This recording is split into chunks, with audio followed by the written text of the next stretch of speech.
Assalamualaikum warahmatullahi wabarakatuh. Waalaikumsalam warahmatullahi wabarakatuh. Alhamdulillah. Alhamdulillahilladzi allafa baina qulubina. Asyhadu an la ilaha illallah wahdahu la syarikalah wa asyhadu anna Muhammadan abduhu wa rasuluh la nabiyya ba'dah. Yang saya hormati Ustadz dan guru saya Kiai Haji Iskandar yang luar biasa. Beliau adalah dari generasi milenial. Semoga beliau menjadi tokoh milenial yang bergerak di pesantren dan melakukan pembaharuan di pesantren. Yang saya hormati, yang saya cintai Syekh dan alim ulama yang ada di sini, para orang tua santri dan semua calon-calon mujahid muda yang siap untuk bergabung di Kampung Quran. Selamat datang. Mari kita bersama-sama di akhir zaman ini kita terus menghafalkan Quran. Bapak Ibu, Ustaz minta izin. Bapak Ibu minta izin. Saya berdiri boleh? Soalnya saya rada ngeper, Bu. Kalau duduk berdiri sama saja pendek gitu. Tolong jangan dibandingkan dengan yang dari Palestina, Bu, ya. Jauh. Ini Indonesia asli, jadi rada. Baik Bapak Ibu, tahun 2005 saya diminta oleh Bunda Marwah Daud Ibrahim untuk bergabung ke Ikatan Cendekiawan Muslim atau ICMI pusat di Jakarta. Karena waktu itu saya bergerak di LSM yang jaringannya meng-Indonesia dan 1 tahun bisa menghasilkan dana sampai ratusan miliar. Kebetulan waktu itu posisi saya sebagai direktur marketing. Bunda Marwah Daud datang ke kantor kami dan minta sebagian dari anggota lembaga tersebut untuk bergabung ke ICMI untuk membantu ICMI untuk fundingnya. Kemudian saya ketemu dengan Bapak Husni Rahim, Profesor Dr. Husni Rahim. Beliau adalah Direktorat Jenderal Pendidikan Islam di Kementerian Agama. Nah, saya banyak bergaul dengan beliau pada akhirnya karena saya ditempatkan di Departemen Pendidikan ICMI Pusat. Dari banyak diskusi, banyak dialog, saya mendapatkan data dari Pak Husni Rahim. Beliau mengatakan, ini yang membuat saya waktu itu kemudian meninggalkan LSM saya, jabatannya direktur, saya tinggalkan, saya masuk ke ICMI. Kenapa? Karena saya mendapatkan data. Ada 7.000. Berapa, Bu? 7.000. Berapa, Pak? 7.000. Ada 7.000 sekolah Islam yang tidak layak menjadi sekolah. Saya kaget. Pak Husni menantang saya, kalau Pak Harun tidak percaya silahkan disurvei. Akhirnya saya lakukan survei yang dekat saja di Jakarta karena kantor ICMI itu ada di Warung Buncit, jadi daerah sekitar itu. Kemudian Tangerang Selatan saya melakukan survei dan ternyata baru sekitar Jakarta, ibu-ibu, bapak-bapak, kami sudah menemukan banyak sekolahan seperti kandang ayam. Yang ngomong bukan saya, Bu, muridnya yang berbicara langsung bahwa dia tuh nggak pede sekolah di situ. Loh, kenapa nggak pede? Karena sekolah saya kayak kandang ayam, Pak.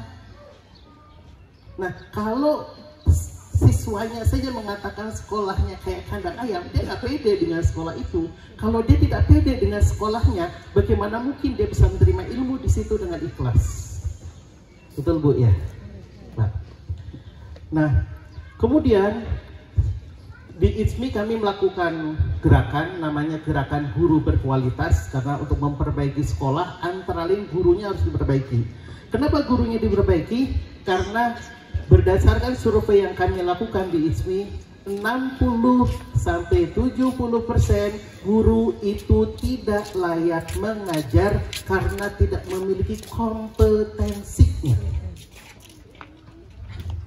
Akhirnya kami di ICMI bergerak melakukan keliling Indonesia, membuat training untuk guru.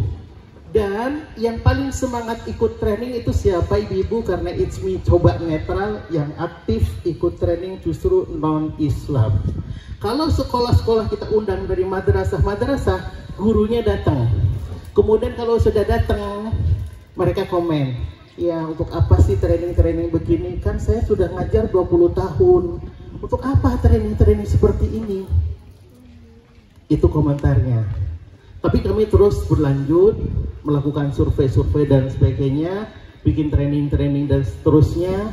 Dan akhirnya waktu itu saya juga diminta untuk bergabung ke ISQ, Pak Ari Ginanjar.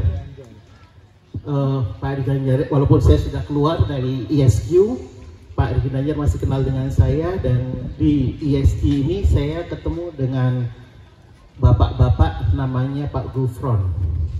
Saya curhat ke Pak Gufron tentang sekolahan Islam. Ternyata Pak Gufron ini dulunya adalah Katolik. Kemudian Pak Gufron suatu saat ngajak saya di tahun 2007-an ke Jogja. Di Jogja itu ada Realino. Realino itu adalah pesantrennya orang Katolik. Kenapa Pak Gufron mengajak ke situ? Karena Pak Gufron itu lulusan dari pesantren Katolik itu. Sebut pesantren, ini pesantren ala mereka Bu ya. Pak Gufron itu dari situ. Dulu Pak Gufron itu namanya Pak Gabriel. Beliau adalah orang Indonesia pertama yang menjadi direktur di IBM ketika menjual komputer segede kamar. Nah, beliaulah yang menjual. Nah, Pak Gabriel ini kemudian masuk Islam. Kenapa beliau mengajak ke Realino? Karena Realino itu pesantren orang Katolik itu, semua lulusan dari Realino itu rata-rata menjadi direktur di perusahaan-perusahaan besar di Indonesia. Ini yang membuat, ayo Pak, kita ke Realino. Akhirnya terbang ke Realino, di situ ketemu dengan romonya, tanya jawab dengan romonya yang sudah sepuh. Dan yang paling terkejut adalah jawaban dari Romo tersebut atas pertanyaan saya. Saya bertanya, Romo, konsep yang dipakai di sekolah boarding ini konsep dari mana? Dari Belanda kah atau dari mana? Romo itu bilang, jawabannya gini Bapak Ibu, konsep yang dipakai di Realino dari zaman penjajahan dulu adalah menjiplak sistem pesantren Islam. Bapak Ibu, itu jawabannya. Dan itu membuat saya merinding. Kenapa? Ternyata boarding school yang dikelola oleh orang Katolik yang menghasilkan SDM luar biasa sampai menempati jabatan-jabatan di perusahaan besar di Indonesia, itu mereka sistemnya menjiplak dari sistem pesantren orang Islam. Pertanyaannya, kalau mereka bisa sukses, kenapa pesantren kita tidak ya? Itu pertanyaannya. Kenapa 70.000 sekolahan Islam itu dianggap tidak qualified, tidak layak di sekolahan? Nah, dari situ kemudian saya banyak membaca tentang buku pendidikan dan seterusnya, melakukan riset-riset dengan kawan-kawan dan sebagainya, yang kemudian berujung kemarin di Bogor kami mendirikan pesantren khusus anak yatim. Dan anak yatimnya rata-rata karena ngambilnya di bulan September, anak-anak sudah pada sekolah, kami mengambil anak yatim yang tidak sekolah dari Garut, dari Sukabumi, dari macam-macam se-Jawa Barat, dikumpulkan di Bogor. IQ-nya ibu berapa? Paling tinggi 95. Kami mengajar, kalau belum 5 kali berbicara, mereka belum paham. Tapi Alhamdulillah, berkat Al-Quran, dalam waktu 2 tahun, anak kami ada yang sampai ada 5 orang yang IQ-nya 95, satu hari bisa menghafalkan 5 lembar. IQ 95. Satu hari 5 lembar. Ada yang tiba-tiba dari NTB, sangat bodoh karena 70-an, 75 sampai psikolog yang mengasesmen IQ itu nggak mau berbicara berapa sebenarnya karena susah banget ngajarnya. Tiba-tiba dia hafal 3 juz di tahun kedua, itu luar biasa. Nah tentu putra Bapak Ibu di sini IQ-nya pasti baik-baik ya, karena saya lihat nih dari keluarga baik-baik, dari keluarga yang secara ekonomi juga bagus. Biasanya kalau ekonomi bagus, IQ-nya juga bagus. Insya Allah semoga tidak 5 lembar satu hari, lebih dari itu semoga, amin. Nah Bapak Ibu,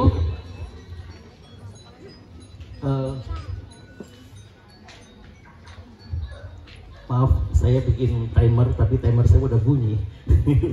Saya lanjutkan sedikit Bapak Ibu. Saya diminta oleh Ustadz Iskandar untuk menyampaikan program di pesantren ini. Kalau Bapak Ibu pegang ini, saya bacakan saja.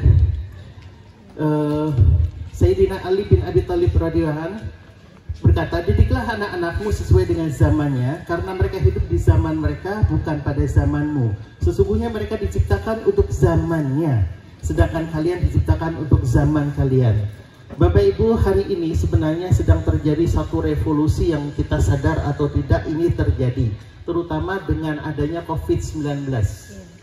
Bapak Ibu, di halaman berikutnya kalau Bapak Ibu pegang ini, saya menuliskan ada 7 unsur budaya. Ada 7 unsur budaya. Biasanya saya pakai slide, jadi nggak apa-apa. Ada 7 unsur budaya menurut Kunchoro-Ningrat. Yang pertama adalah bahasa, yang kedua sistem pengetahuan, yang ketiga sistem kemasyarakatan, yang keempat sistem peralatan hidup, 5 sistem mata pencaharian, 6 sistem religi, 7 kesenian. 7 unsur budaya ini sudah berubah Bapak Ibu.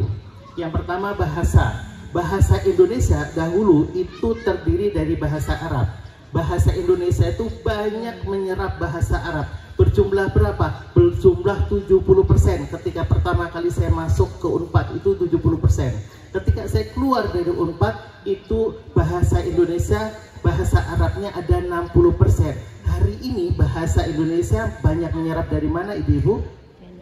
Dari bahasa Inggris.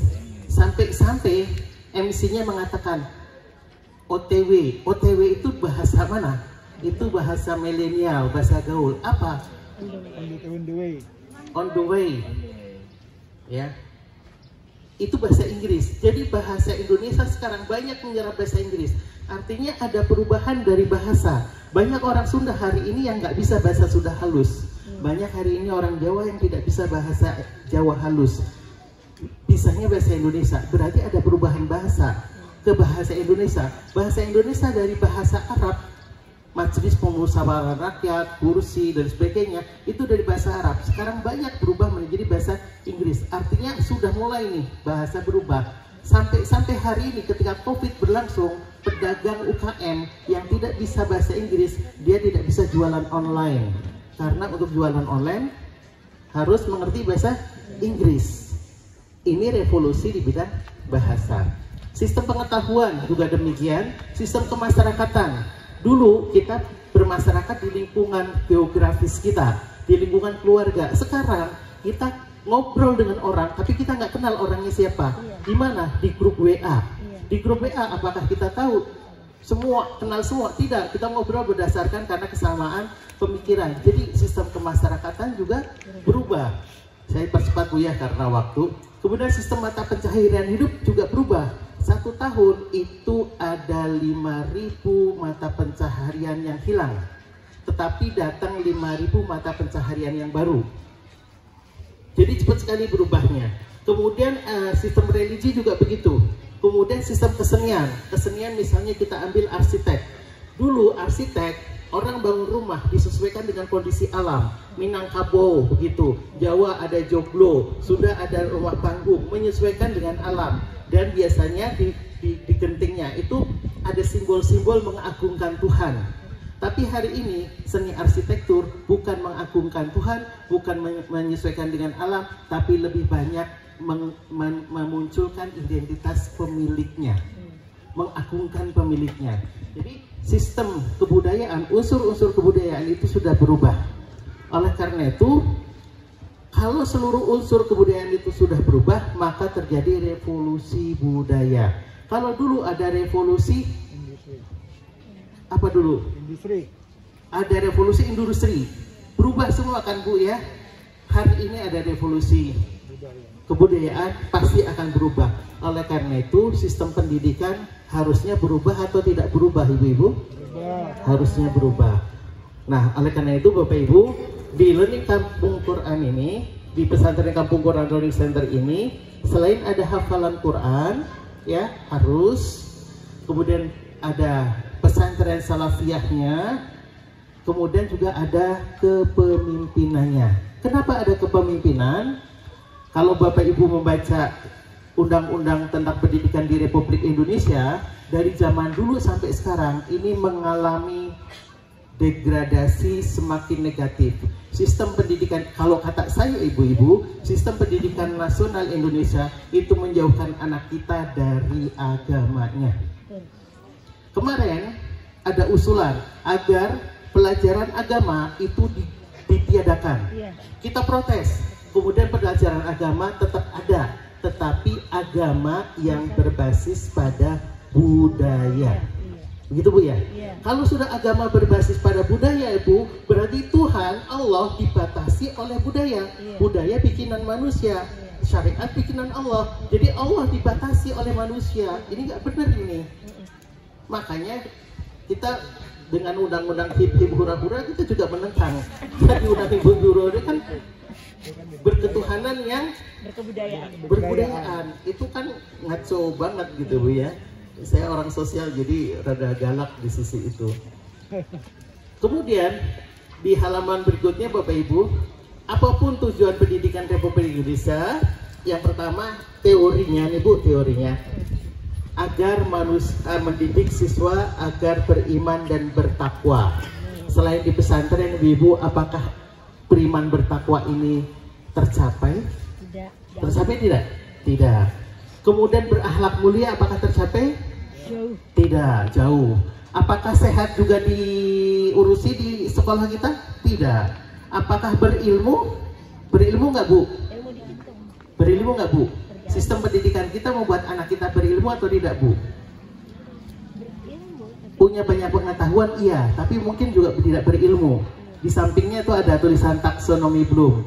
Taksonomi Bloom itu adalah teorinya Profesor Bloom. Profesor Bloom itu punya teori bahwa manusia memiliki 6 level kecerdasan. Yang paling pertama adalah pengetahuan, itu paling bawah. Yang di atasnya adalah pengetahuan. Yang di atasnya lagi adalah aplikasi. Di atasnya lagi adalah analisa. Di atasnya lagi sintesa. Di atasnya lagi baru evaluasi. Bapak Ibu, saya tanya, sistem pendidikan di Republik Indonesia menghasilkan siswa di level mana? Dari 6 level itu hanya sampai di pengetahuan, hanya sampai di pengetahuan. Bapak Ibu tahu nggak, sekitar 5 tahun yang lalu saya dengan teman-teman itu mengasesmen calon karyawan yang direkrut oleh Telkom. Berapa yang direkrut? Yang direkrut adalah 200 orang. Untuk jabatan apa? Untuk jabatan manajer. Yang lamar berapa Bu, Pak? Yang lamar 10.000. Yang dibutuhkan 200.000. Setelah di asesmen ya sampai wawancara, yang lulus berapa Bapak Ibu? Yang lulus dari 10.000, yang lulus cuman 40 orang. Yang dibutuhkan berapa? 200. Tapi yang lulus 40. Dari berapa? Dari 10.000. Kenapa begitu Bapak Ibu? Karena ada missing link antara sistem pendidikan Republik Indonesia dengan dunia kerja. Lowongan kerja itu banyak sekali, tetapi pengangguran juga banyak, tapi nggak nyambung. Kenapa? Karena sistem pendidikan kita hanya mengajarkan kita hanya di level pemahaman paling tinggi. Untuk menjadi manajer itu dibutuhkan kemampuan analisa, kemampuan sintesa, kemampuan evaluasi. Sistem pendidikan kita sampai nggak ke situ? Tidak Bu, tapi insya Allah di pesantren ini kita akan mulai untuk sampai ke situ Bu, insya Allah. Ya. Nah, kemudian Bapak Ibu, sistem pendidikan Republik Indonesia sebenarnya ini menurut kami di ITSMI, ini sistem pendidikan kita ini makin kesini makin hanya mencetak orang-orang untuk menjadi employee, untuk menjadi pekerja. Oleh karena itu sarjana begitu lulus apa yang dikerjakan? Bikin surat lamaran, lamar ke sana, lamar ke sini. tidak ada kemandirian. Nah, di Kampung Quran Learning Center kami meng-create satu program. Walaupun di Kampung Quran Learning Center ini tidak mengajarkan IPA, tidak mengajarkan matematika, tidak mengajarkan apalagi sejarah. Insya Allah kemampuan analisanya, kemampuan sintesanya, sampai kemampuan evaluasinya akan kita ajarkan melalui pelajaran apa? Melalui pelajaran nahwu. Mungkin orang pesantren tidak tahu bahwa pelajaran nahwu itu mengajarkan kemampuan analisis tingkat tinggi. Kalau Bapak Ibu pernah di pesantren, satu kata itu dibahas dari berbagai hal. Sorofnya dibahas, ya kan? Akar katanya dibahas. Itu adalah mengajarkan analisa. Ujungnya nih nahwu, ujung kalimat itu urusan nahwu. Itu dibahas sampai tuntas. Saking hati-hatinya kadang-kadang satu ayat itu bisa lama. Untuk apa? Untuk menganalisa. Jadi insya Allah santri lulusan Kampung Quran, kemampuan analisanya akan kita asah di situ. Nahwu sorof kita hajar. Ada tarikh. Aplikasinya dari mana? Aplikasinya adalah nanti belajar bahasa Arab.